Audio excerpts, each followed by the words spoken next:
man, I'm gonna ruin someone's childhood.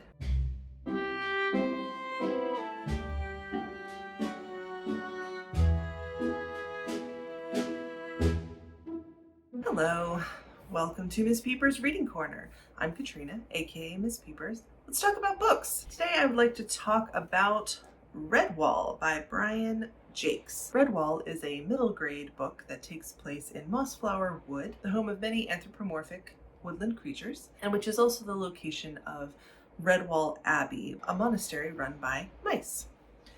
Our main character, Matthias, is a young novice in Redwall who is training to become a monk, but really wants to be an adventurer.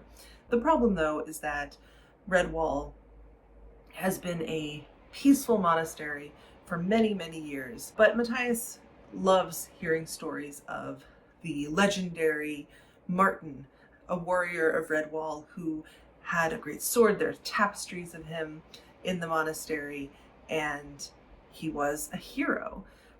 But we don't need heroes. Or do we? Enter Clooney. Clooney is the head of a horde of rats, weasels, and ferrets. Clooney the rat, also known as Clooney the Scourge, because he uses his tail like a whip. He is power hungry and he wants to destroy everything in his path.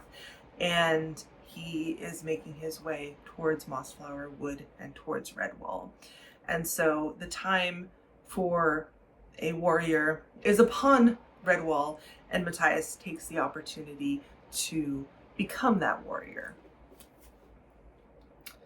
I have a lot to say about this book. I have a mixed review of this book. So if this book was part of your childhood, somehow I missed it, even though it was published in the early 80s. I remember my sister reading these, so sorry. Sorry, sister. If I'm destroying your memory, you may not want to watch this one. Redwall is a actually fairly large series. I think there are about 20 books in the series. This book has a lot going for it. Matthias is a delightful character. I definitely noticed inspirations from Lord of the Rings in this one. He's definitely got Frodo Baggins energy where he knows he needs to take this thing. Although I will say he is a little bit more eager to pick up the sword than any of our hobbits were. But Matthias is the smallest of the mice, and he is seeking to be the greatest hero. And there are a lot of fantasy tropes in here. Matthias has to find Martin's sword, which requires him to follow the clues left behind with the help of Methuselah and an ancient scholarly mouse who keeps the records. All the while, the Clooney is getting closer and eventually lays siege to Redwall. This is definitely an adventure. I can absolutely understand why a child would love this book. I did find it interesting that this book has so much violence in it, and that doesn't bother me. And quite frankly, if you've watched really any of my recent videos, you probably know that I am very anti-censorship. So this is not me saying take it out of schools because that's ridiculous. No, leave it in there. Violence is real. A lot of children already know about it, so like seeing it in mouse form, come on. But there is a lot of violence in here. There's character death, which I found really interesting because it's a middle grade. That surprised me. I'm not upset by it. I think it makes a lot of sense in the context of the story. There are actual battles happening.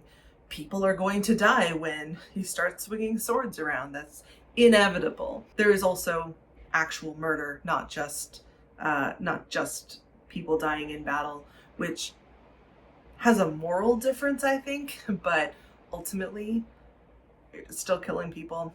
That's a whole separate conversation. But the important thing here is that there is a lot of violence, there is a lot of character death, and I don't think that's a bad thing, even for a middle grade. Oh, and Brian Jakes, by the way, really good at describing food, the feasts, the different meals that are created. Really well done. But there is a fantasy trope that shows up in a lot of books, movies, TV shows, tabletop RPGs. I'm looking at you, Dungeons and Dragons, which is what I'll call stealth racism. That's not an official term, that's a Miss Peepers term. But what I mean by that is It is an author or a creator of a world working racism into the different aspects of the fantasy space in a way that mimics real life racism, but is kind of hand waved as okay because, well, it's just mice versus rats. Of course, mice and rats aren't going to get along. Or, orcs and elves or whatever the trope may be. It shows up everywhere. J.R.R. Tolkien did it. That's one of the criticisms of his books. I'm not saying that we shouldn't be able to discuss racism in fantasy. In fact, I recently read, or in science fiction for that matter, I recently read Kindred by Octavia E. Butler, which is a science fiction novel all about racism. But the difference there is that in Redwall, the racism is presented as normal, and it is not questioned or examined. It is clearly not there to make you think about how that might apply to your life, but is rather there as kind of a shortcut. Here's why these two groups are battling, or why these two groups don't get along. It's because their species can't stand each other. And I think that's lazy writing. It is offensive. And in Redwall specifically, there are a couple places where this shows up. One, I mentioned that Clooney's army, Clooney is a rat. His army is made up of rats, but also weasels and ferrets and stoats. And that is very specifically called out. In Redwall, the defending space, the defending group, we have the kinder woodland animals. We have mice and rabbits and squirrels, and then a badger named Constance, who, by the way, my favorite character. There are no good rats. There are no evil mice, period. Like, it's very cut and dried. Additionally, where there could be something of a discussion, but it kind of falls flat for me, is the sparrows that live in the church spire. The sparrows have a different language, which again, fine. However, Jakes represents that language in broken English. Now look, I'm not here to tell you that every fantasy writer needs to pull a Tolkien and make up full languages. If you've got that inclination and time and talent, go nuts. But that shortcut doesn't work for me. So there are so many ways to represent that a character is speaking a different language. You can italicize their words to represent that they're speaking to each other in this other language, and also, of course, indicating through the text. You can say even the sparrow said something in their native tongue which Matthias could not understand, or something like that, but instead it's this broken English that I don't even feel comfortable reading on a video. Even though the mice of Redwall eventually achieve peace with the sparrows. Sorry, that's a little bit of a spoiler, but I won't tell you how it happens. But even though they eventually achieve this level of peace, it still feels very much, despite their species differences, despite the past, instead of growing from it. And I know that there will be some who say, it's just a children's book, you're overreacting. And I mean, that may be your viewpoint, and I respect it. For me, books like this are formative because they are children's books. It just feels like a shortcut to pit these species against each other just because they're different. When really, I mean, a bird is a mouse with wings. Sorry, it's true. Or a sparrow, at least, is a mouse with wings. Some of the antagonistic sorts of characters were handled much better. There is a snake who called Asmodeus, who weaves in and out of this storyline. He's kind of in the background, and he's picking off the weak and the stragglers one by one, because he's hungry, and he finds an injured rat on his deathbed. Of course he's going to eat it. He's a snake. That's what snakes do.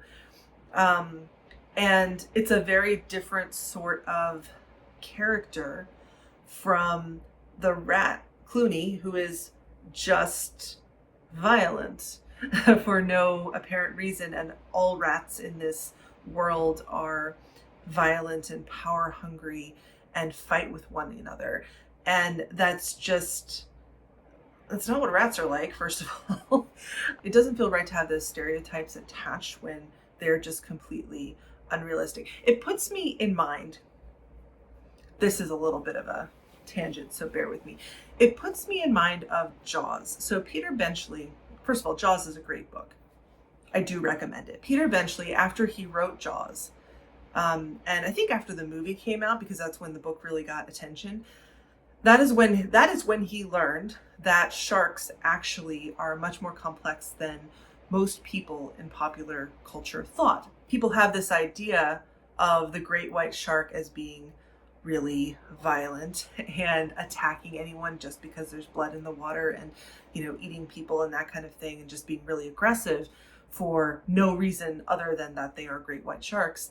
And Benchley, when he wrote the book, truly believed that this is what sharks were like.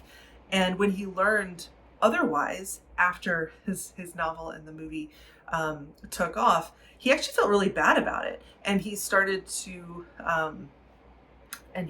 he started to learn more about sharks, and he started to advocate for study and preservation. And it really shows the growth of that author to realize he wrote an entire book, and he made his career on this book, which is still a good book.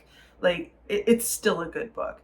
But he made his career based on a completely false assumption about what the way an animal would behave. From my understanding, and I have not read all of these, I've only read the first one. But from my understanding, that does not change in Redwall. So do I recommend this book? There are definitely things that I liked about it. I read it, I finished it, I even tapped some stuff. There are definitely things that I liked about it. It's a cute book. Silent Sam, the baby squirrel, is adorable. Constance the badger, again, she's my idol. She's my favorite. If there's a book in this series that centers around Constance, I'll totally read that. I don't think there is, but I would read that. Then there are these really cute, funny moments.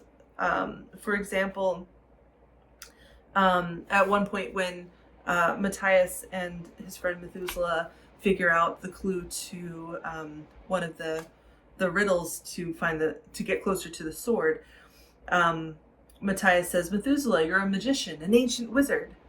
The old mouse shook his head modestly. "Oh dear me, no. I like to think of myself as an aged but extremely erudite scholar." And it's got a lot of cute lines. That's adorable. That's adorable. I'm gonna start calling myself an aged but erudite scholar. I'm a middle-aged but erudite scholar. But would I recommend this book? If you've got it, give it a try. If you're excited about reading this, don't let me talk you out of it. But I would like to offer two alternatives that I think will scratch a similar itch to this. First, a book that was published a little bit before Redwall, Mrs. Frisby, the glare's killing me. Mrs. Frisby and the Rats of Nim by Robert C. O'Brien. Not just, and I recommend this not just because rats are presented in a more positive light, although that's certainly part of it.